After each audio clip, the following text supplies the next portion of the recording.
नमस्कार मित्रों, मेरे बाग भारती चैनल में आप सबका स्वागत है। आज हम जो राजस्थान में रीट का पेपर हुआ है उसके संस्कृत के क्वेश्चन देखेंगे मित्रों। रीट लेवल 1 और लेवल 2 वहाँ पे होता है, तो वहाँ पे संस्कृत का क्वेश्चन जो है तो 30 नंबर का रहता है। तो आज उसमें विचार करेंगे, देखिए किस प्रकार के क्वेश्चन आते हैं। यह आपके यूपी टेट, सुपर टेट और एमपी टेट के लिए बहुत ही अनिवार्य है। और ये इसी प्रकार के जो प्रश्न हैं टीटी में, टीईटी में, एमपी टेट में भी और यूपी टेट में भी पूछे जाते हैं। और जो अन्य राज्यों में भी होता है तो ऐसे ही पूछे जाते हैं।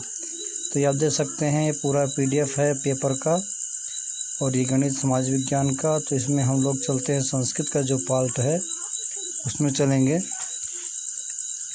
तो इसमें आपको बहुत सहायता मिलेगी। जो आपके ये हिंदी का है, अगर हिंदी का आपको चाहिए तो मैं हिंदी को भी आपको ये पीडीएफ अपने लिंक में दे दूंगा। और हम लोग चलते हैं संस्कृत में, क्योंकि हमारा विषय संस्कृत है। संस्कृत में चलते हैं। पहला जो प्रश्न है आप देख सकते हैं आप इस पीडीएफ में कि व्याकरण शिक्षणस्य कृते सर्वाधिकम उपयुक्तमस्ति,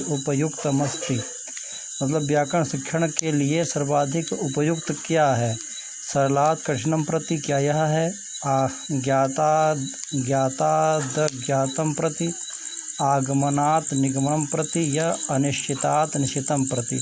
तो इसका जो उत्तर सही आ रहा है मित्रों, तो आगमनात् निगमनम प्रति ये सही होगा, शी। संस्कृत व्याकरण शिक्षणस्य दर्शन शिक्षणस्य च प्राचीनतमो विधिर्विधते। कह रहे हैं कि संस्कृत व्याकरण शिक्षण का, दर्शन शिक्षण का और प्राचीनतम विधि कौन सी है, कौन सी कहा गई है। तो इसका जो है तो क्या कक्षा नायक विधि है, क्या भाषण विधि है, प्रश्नोत्तर विधि है या सूत्र विधि है। तो इसका जो ऑप्शन दिया है सूत्र विधि बता रहे हैं, क्योंकि व्याकरण में सूत्र ही है तो सूत्र विधि ही उपयुक्त इसमें है अर्थ। फिर इसका आंसर आगे है, श्री सीताराम भट्ट पर्वणिकर महोदयस्य महाकाव्यम वर्तते। करे से सीताराम भट्ट पर्वणिकर महोदयस्य महाकाव्यम वर्तते। श्री सीताराम भट्ट पर्वणि का जो महाकाव्य है कौन सा है, क्या वह हरनामामृतम है, कच्छवंशा है, मोहभंगम है या ईश्वर विलासा है। तो इसका जो उत्तर आ रहा है डी, ईश्वर विलासा नाम का उन्होंने कोई काव्य ग्रंथ लिखा था। चंद्रमहीपति उपन्यास लिखितोस्ति। तो ये चंद्रमहीपति उपन्यास किसने लिखा है, तो इसका आपका श्रीनिवासाचार्य ने लिखे हैं, डॉक्टर प्रभाकर शास्त्रीना लिखे हैं, कि भट्ट मथुरा नाथ शास्त्रीना या श्री नारायण शास्त्रीना। तो मित्रों इसमें जो है तो श्रीनिवासाचार्यन द्वारा रचित है यह, इसलिए यहाँ पे दिया है श्रीनिवासाचार्यन। ये विकल्प आपका सही हो जाएगा। आगे है कच्छवंशम महाकाव्यम केन विरचितम। तो कच्छवंशम महाकाव्यम केन विरचितम, ये मित्रों जो वहाँ पे पाठ्यक्रम लगता होगा राजस्थान में संस्कृत का, वहाँ पे मिलता होगा, क्योंकि जो हमारे यूपी के ओलंपिक छात्र हैं ऐसा कहीं पे मिला ही नहीं होगा उनको। तो जो वहाँ का पाठ्यक्रम होगा उसमें ही काव्य वगैरह होंगे वहाँ के लेखकों के, इसलिए ऐसा पूछा गया है। सूर्य नारायण शास्त्री महोदयन लिखितम या श्री सीता राम भट्ट महोदयन लिखितम या पंडित विद्याशास्त्री महोदयन या श्री कृष्ण राम भट्ट महोदयन। तो इसका डी सही है, श्री कृष्ण राम भट्ट महोदय ने लिखा है। आगे है आपका 36वां क्वेश्चन, कविता रचना कार्य हेतु कह मीराम पुरस्कारेण पुरस्कृता। कह रहे कविता रचना कार्य हेतु हो कह मीराम पुरस्कारेण पुरस्कृता। तो इसका जो है तो मधुसूदन ओझा हैं, कि हरिराम आचार्य हैं, कि दुर्गा प्रसाद द्विवेदी हैं, कि आपके दुर्गा प्रसाद शर्मा है। क्या रहे कि कविता रचनाकार हेतु में माने कविता रचनाकार के लिए कहा माने कौन, मीरा इस जो है पुरस्कार से पुरस्कृत होता है। तो इसका बी उत्तर है, माने हरिराम आचार्य जो है तो पुरस्कृत हुए थे। आगे है, मैं कलम से पत्र लिखता हूँ, अस्य वाक्य संवाद अस्ति। तो इसमें जो है तो मित्रों इसमें कलम से तृतीया हो जाएगी। मैं आपको ऐसे बता देता हूँ, अहम कमलेन पत्रम लेखयिष्यामि, माने इसका जो है मैं कलम से पत्र लिखूँगा। तो यहाँ पे आपका हो जाएगा हम कमलेन। वैसे कमलेन यहाँ पे नहीं देना, लेखनी देना चाहिए, लेखनिया होना चाहिए था, लेकिन उन्होंने कमलेन लिख दिया है, तो चलिए उसको हम खंडन नहीं कर रहे हैं, कमलेन हो जाएगा। हम कमलेन पत्रम लिखिष्यामि, तो लिखिष्यामि नहीं होता है, क्योंकि आप ऊपर वाला आप ये देखिए तो आपको लगेगा सही है, लेकिन उसमें जो है तो लिखिष्याम नहीं होता, लेखिष्याम होता है। और अहम कमलेन पत्रम लिखा में तो मैं लिख रहा हूँ, भविष्य काल पूछा है तो ये होगा नहीं।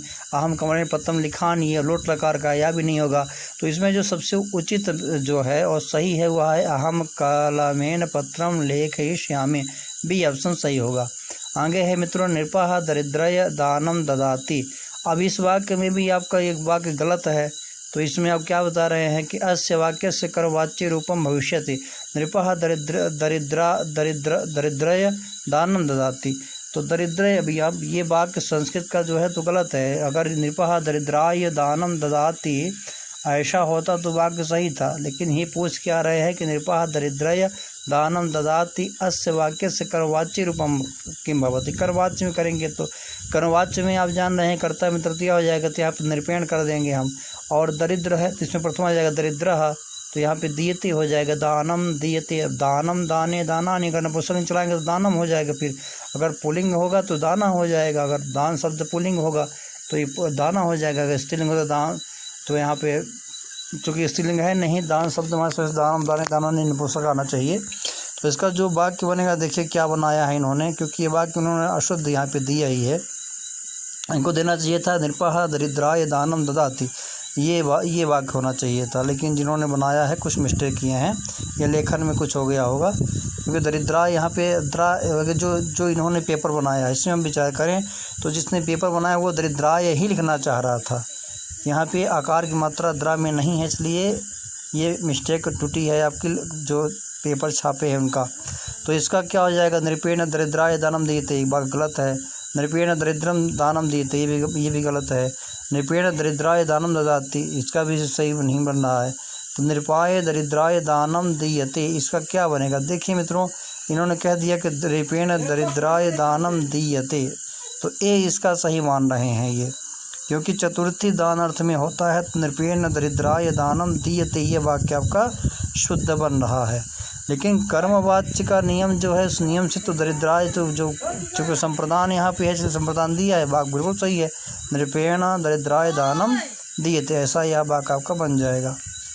आगे है आपका वाक्यमिदं संशोधय कविभिः कालिदासा श्रेष्ठा। तो काव्यमिदं संशोधय, इसमें से इस काव्यमिदं संशोधय, इस काव्य का संशोधन करिए, कविभिः कालिदासा श्रेष्ठा, क्या यह सही है। इनमें से कौन सही है। देखिए, जहाँ किसी को छांटा जाता है उसमें सप्तमी और षष्ठी लगती है, तो कभी ना कालिदास श्रेष्ठा यह होगा, कि कभी कवीन कालिदासा श्रेष्ठा यह होगा, कभी सुकालिदासा श्रेष्ठा यह होगा, कि कवया कालिदासा श्रेष्ठा। तो इसका सी उत्तर हो जाएगा, किसी को छांटने में सप्तमी लगती है तो कभी सुकालिदासा श्रेष्ठा और षष्ठी भी लगती है, कभी नाम कालिदासा भी हो जाएगा और कभी सुकालिदासा श्रेष्ठा भी हो जाएगा। आगे चलते हैं आपको मित्रों, अधोलिखितम गद्यांशम पठित्वा निम्नलिखिताः, माने 49 से लेकर 54 प्रश्नाः समाधेया।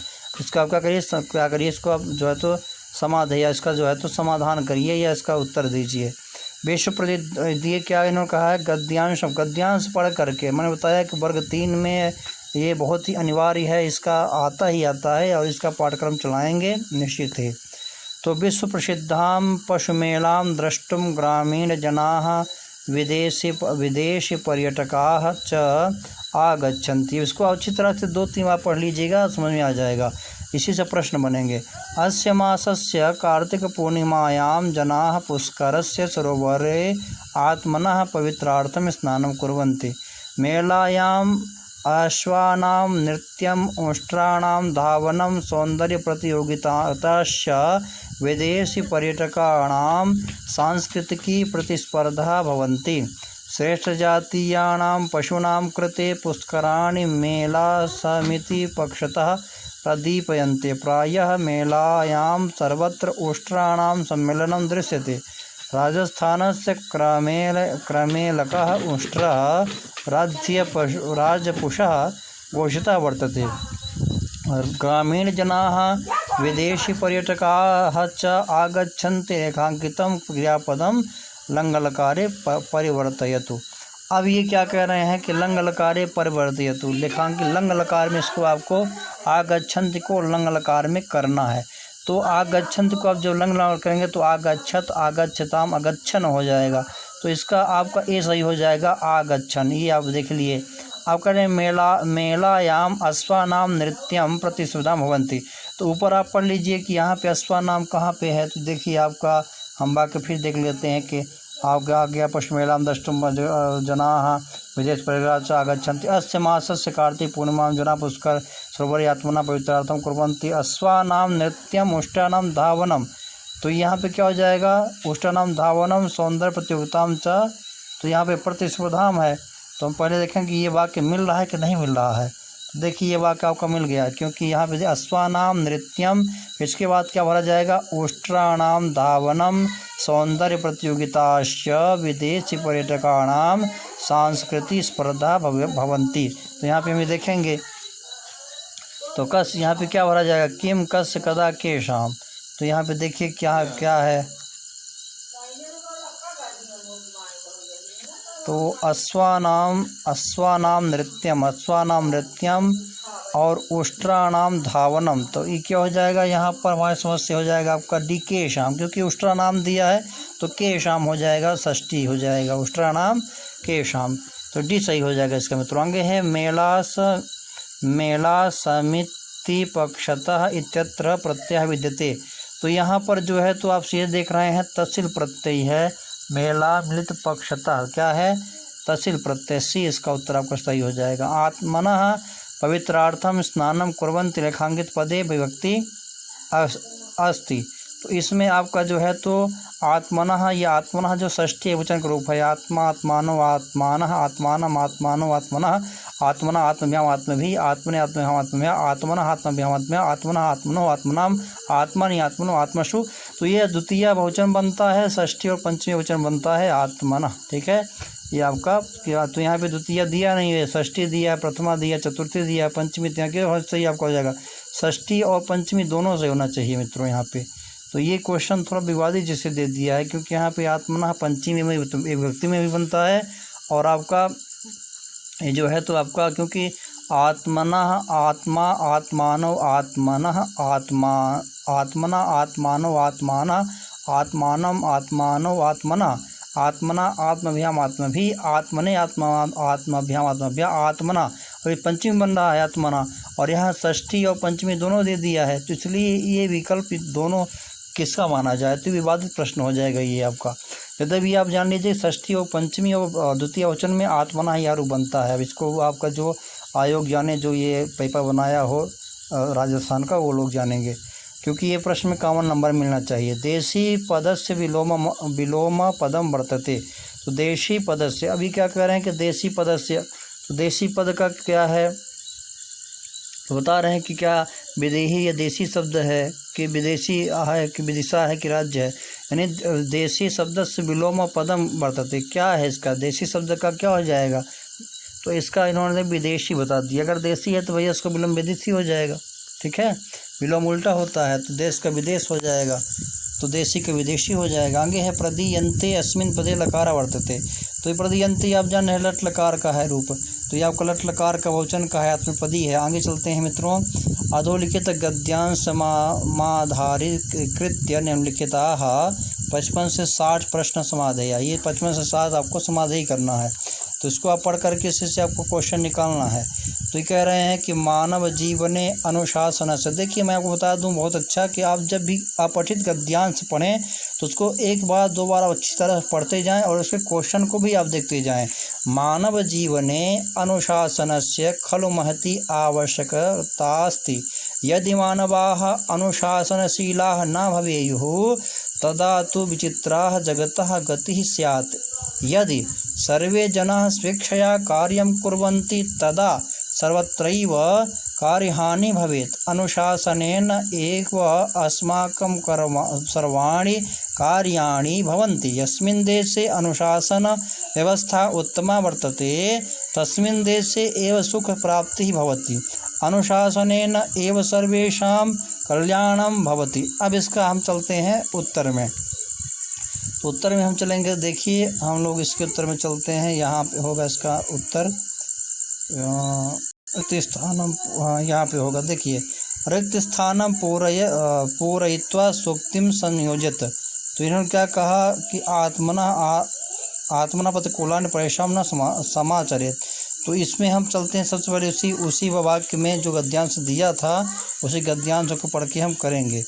तो ये यहाँ पे आपका जो है तो 54, ये कौन सा प्रश्न है देख लेते थोड़ा। इसमें 54 के बाद 55 ही आ रहा है कि नहीं आ रहा है।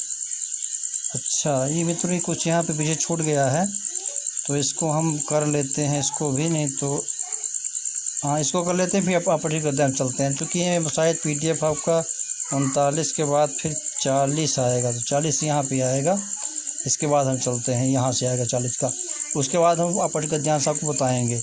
तो स्थानम पूरयित्वा सूक्तिम संयोज्यत। तो उन्होंने कहा कि क्या है, प्रतिकूलान परेशान न समाचरित। ये क्या है, आपका श्लोक है, तो इसमें आत्मनः प्रतिकूलान परेशान न समाचरित ऐसा ये श्लोक आता है। आगे है प्राचीनतम, क्या है, आत्मनः प्रतिकूलान परेशान न समाचरित ऐसा यह वाक्य बनेगा। कहीं की श्लोक भी हो सकता है, मैं इसमें कंफर्म नहीं हूँ, पर ऐसा वाक्य है आत्मनः, ठीक है, यह होगा इसका सही। प्राचीनतम पाठशाला विधौ कोयम विधि सन्निहितः नास्ति। कौन सी विधि प्राचीन विधि में नहीं सम्मिलित है? तो पारायण विधि प्राचीन है, प्रश्नोत्तर विधि प्राचीन है, सूत्र विद्या भी प्रत्यक्ष विधि यह आप अच्छी तरह जानना है कि यह नवीन है, यह प्राचीन नहीं है। प्रारंभिक स्तरे कस्य कार्यस्य प्रधानता भवेत्। क्या कह रहे हैं कि प्रारंभिक स्तरे कस्य कार्यस्य प्रधानम भवेत्। तो इसका क्या पठन कार्यस्य, क्या अभ्यास कार्यस्य, या मौखिक कार्यस्य, या लेखन कार्यस्य। तो इसका आपका सी हो जाएगा, मौखिक कार्य से हो जाएगा। अब ये बार बार पूछा जाता है भंडारक विधेः अपरम नाम किम। तो इसका जो है तो व्याकरण अनुवाद विधि आप समझ। भंडागर व्याकरण के अच्छे विद्वान थे, वो व्याकरण पढ़ने में सूत्र विधि इत्यादि को ज़्यादा महत्व देते थे। तो ये व्याकरण अनुवाद विधि, इसको भंडार विधि का परिणाम कहा जाता है। शिक्षकः कया परीक्षया उच्चारणस्य शब्द भंडारस्य अभिव्यक्तेः सामर्थ्यस्य च परीक्षां करोति। तो मौखिक परीक्षया करोति, या लिखित परीक्षया करोति, या प्रायोगिक परीक्षया करोति, या सामायिक परीक्षया, ऐसा दिया गया। तो इसका ए विकल्प सही होगा, मौखिक परीक्षया। आगे है भाषाधिगमस्य प्रक्रिया कथम प्रारंभा भवति। तो ये नेत्राभ्याम हस्ताभ्याम च, या पादाभ्याम कर्णाभ्याम च, या नासिकया मुखेन च, या कर्णाभ्याम जिह्वया च। तो इसका डी सही हो जाएगा, कर्णाभ्याम जिह्वया च। आगे है शिक्षण से केंद्र बिंदुरस्ति। तो क्या शिक्षण का केंद्र बिंदु भवन है, क्या पाठ पुस्तक है, क्या श्यामपट्ट है, या भ्रमणम है। तो इसका आप पाठ पुस्तक को ही यहाँ केंद्र बिंदु बता रहे हैं, क्योंकि केंद्र बिंदु पाठ्यक्रम ही होता है, तो पाठ्य पुस्तक को उन्होंने बताया केंद्र बिंदु। आगे है आपका भाषा या विचाराभिव्यक्ति भवति। तो भाषा का विचारा व्यक्ति किससे आदमी करता है? तो क्या दर्शनेन वाचनेन च, भाषणेन दर्शनेन च, या भाषणेन लेखनेन च, या श्रवणेन मननेन च। तो इसका सी हो जाएगा, भाषणेन लेखनेन च। आगे क्या है मित्रों आपका, गद्य खंडानां पद्यानां च शुद्धोच्चारणे वाचनस्य कार्यं कस्मिन् सिद्धान्ते भवति। तो किस सिद्धांत में है? अभ्यास सिद्धांत में है कि सक्रियता सिद्धांत, या रुचि सिद्धांत, या मौखिक कार्य सिद्धांत। इसका डी है आपका सही, मौखिक कार्य सिद्धांत। अब हम चलते हैं आपका जो है तो 48 में, अब है 49 में, ये आ गया आपका 49वां।